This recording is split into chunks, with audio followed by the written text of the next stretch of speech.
A very good evening and welcome to this Sunday's edition of Weekend Primetime News. I'm Arundhati Mudanayaka and as always, let's start off with a look at the stories making headlines tonight.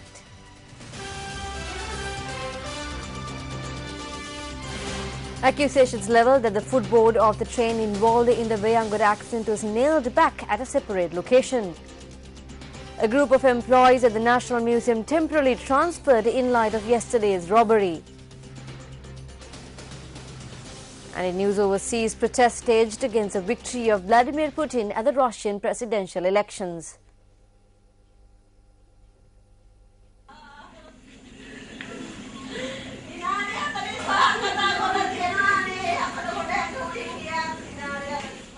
Even though the pile of metal had run over him, he had spoken for 45 minutes. He had said that his father had passed away and not to tell his mother about the incident.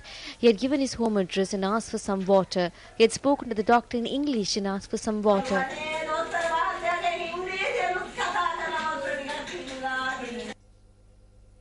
Well, these cries of woe were heard in the house of the 24-year-old youth who was killed after he fell off the footboard of a train at the Veyangoda railway station yesterday.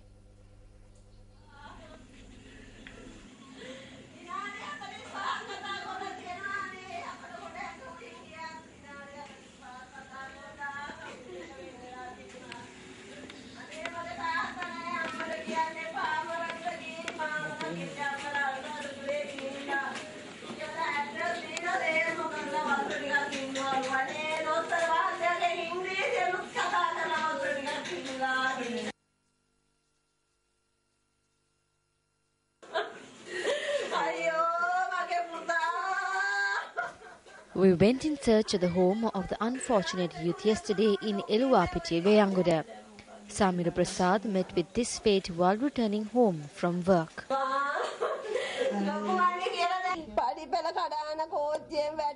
The footboard had broken and the train had run over him. It is the fault of the department. It is pointless talking. My son is no more. The train ran over him.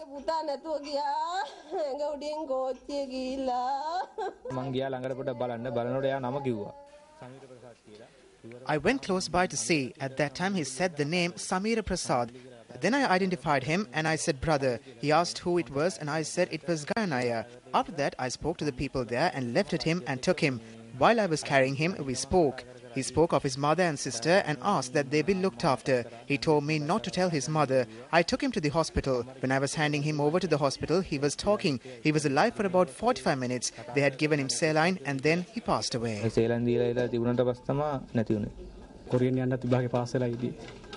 He had passed the examination to go to Korea as well. Samira had a lot of aspirations. I am saddened by this. That is all I can say. When we made inquiries following the incident, the railway control room said that the youth had met with the accident while travelling on the footboard of the train plying from Colombo Fort to Vavuniya. I asked him how he fell. Then he said he fell because a piece of the footboard came apart as he was about to get off the train. I saw a piece of the footboard had come off. Samira Prasad, who took the same train every day after work, was a common sight to many people. When the train was nearing the station, he came near the door. I came near the footboard too. When I looked behind, I saw him stepping on the footboard. He said to take him to a side. He said he was scared that another train might come. He said all this while crying. Then he asked me to tell him the truth. Aren't my legs missing? Because I can't move and I can't feel anything beyond my waist. He said this while touching below his waist.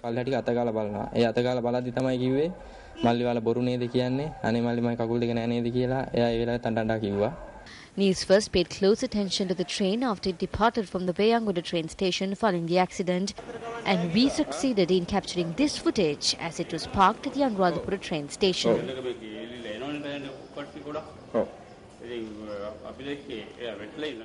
A large number of people hang on this. We only saw that he had fallen. On that day we took platform 1 in Veyangoda. You cannot see because of the bend. I only saw that a man had fallen after the passengers told me. It is saddening. He was supposed to disembark in Veyangoda.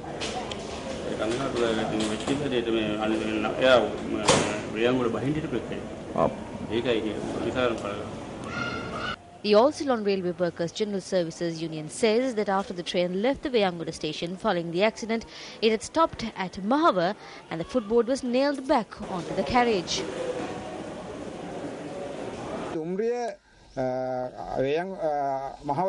The train had reached the Mahawar railway station at 6:29 p.m. That means the train had recommenced its journey after a delay of 10 minutes. According to the logbook at the station, the train was delayed as the foreman at the Mahawar railway station had taken measures to rectify a shortcoming. When we looked into it, we found that the train was delayed for 10 minutes because the footboard was nailed back onto the carriage.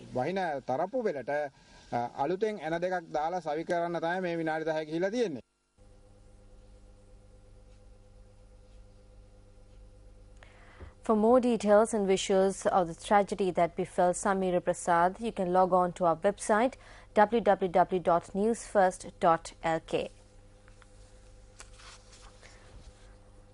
Let's now take a look at our developing story for tonight.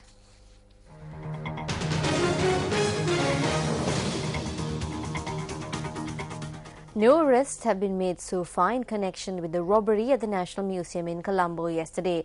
In a new development, Minister of National Heritage said that a group of employees attached to the National Museum have been temporarily transferred in light of yesterday's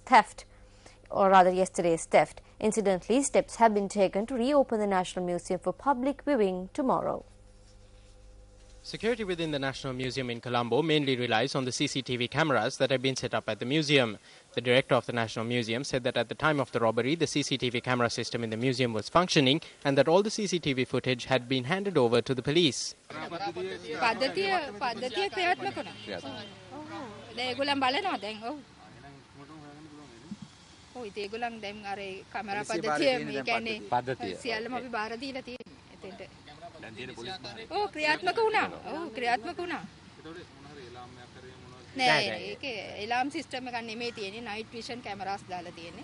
However, the Minister of National Heritage said that the security cameras had been inactive nearly 2 days before the robbery. The cameras which record footage functioned until the 15th of this month, but it had stopped functioning thereafter. Senior lecturer on archaeology at the Sri Jayawardenepura University, Dr. Venerable Dambaramila Thera, explained about the value of the items that were stolen. They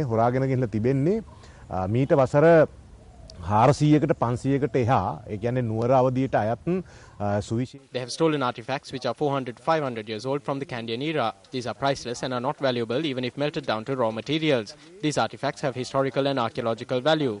Artifacts like these, equipment used by our ancestors, is displayed to show our Sri Lankan heritage and pride and our ancestry. This is not a normal theft because there are items with more financial value in the museum. The items that were stolen from the National Museum yesterday include 9 gold swords belonging to the Kandyan era, a rare ring that belonged to the Department of Archaeology, and coins dating back to the Portuguese and Dutch eras. අපි හිතනවා මේක ඊට සුළු කාලයක් තුලදී යම් පුද්ගලයෝ මේ සම්බන්ධයෙන් අල්ලගන්න පුළුවන් වෙයි. We believe that the perpetrators can be apprehended within a short span of time because there is a suspicion that the robbery was carried out based on a contract. The Director General of the museum possesses coloured pictures of the items that were stolen along with a detailed description of the items and to which era it belonged to. ඉස්සර ඒ වගේම කොයි යුගයකටද අයිති වර්ණ ඡායාරූප සියල්ලම කෞතුකාගාර අධ්‍යක්ෂ ජනරාල්තුමනි සතුව තියෙනවා. News First made inquiries regarding the incident from police media spokesperson SP Ajit Rohana today as well, and he said that the Criminal Investigations Department has recorded statements from 20 individuals regarding the robbery. The lack of doctors in comparison to the population is a major issue in Sri Lanka's health service. Doctors who have received their degrees from abroad are a group who have been marginalized in this problem. News First delves deep into the issue. The World Health Organization recommends that Sri Lanka should have 2 qualified doctors for every 1,000 people. But according to current data, the ratio in Sri Lanka is 1 solitary doctor for every 1,800 people. Although there is an urgent need in the country to ensure that there is 1 doctor for every 500 people, for some in the country, engaging in the medical profession after receiving a foreign degree from an accepted university has become a dream. This problem has aggravated further as many locally qualified doctors migrate overseas after being nourished under the free education system in the country. The fact that some do not favour serving in rural areas is another reason for them to leave the profession. Meanwhile, there is another group who received their qualifications from accepted foreign universities that are prepared to serve, although they do not possess the qualifications issued by local universities. 5 million rupees were spent. This should have been spent by the government. However, parents bear the cost. The University Grants Commission and the Sri Lanka Medical Council have compiled a list of accepted foreign universities for Sri Lankan students to obtain medical degrees. Any student who obtains their medical degree from a university on this list have to pass a written and verbal examination in Sri Lanka before they can be registered practitioners here. Foreign university students and their parents say that there are several problems with this system. The child was sent to a university on the list, not to any other university. If our children are not good enough, then fail them. But it has to be fair. The pass mark for our children is 50%, but the pass mark for children who studied at Sri Lankan universities is 21 or 28%. In order to pass the first hurdle of the ERPM examination, which is held thrice a year, students need to score at least 45%. The marks of the final examination, which was held last year in December, was released about a week ago. With the delay in the release of results and when considering the time frames, there is a problem as to whether the students are given enough time to prepare for the examination that is to be held in April. Between 1,000 and 1,500 foreign university graduates sit for the ERPM examination in order to be qualified as registered medical practitioners in Sri Lanka. Those who pass this examination must also face a verbal examination on forensic science, community health and emergency treatment. Even though foreign university graduates obtain high marks in the examination, according to the prevalent grading system, they are graded behind local students who scored low on the examination. We are failed on the borderline. If we need 90, then we get 80. If we need 100, then we get 90. That has become the trend.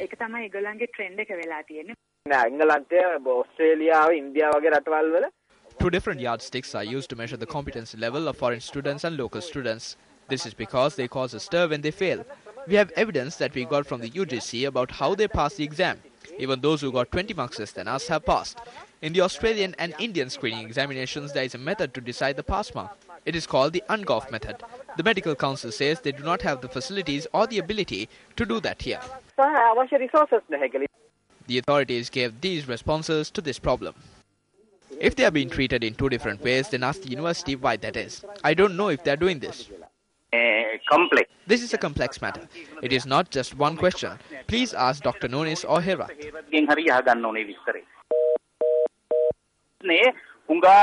If I try to clarify it like this, it will be a problem. If we need to, then we will put up an advertisement. That is much easier.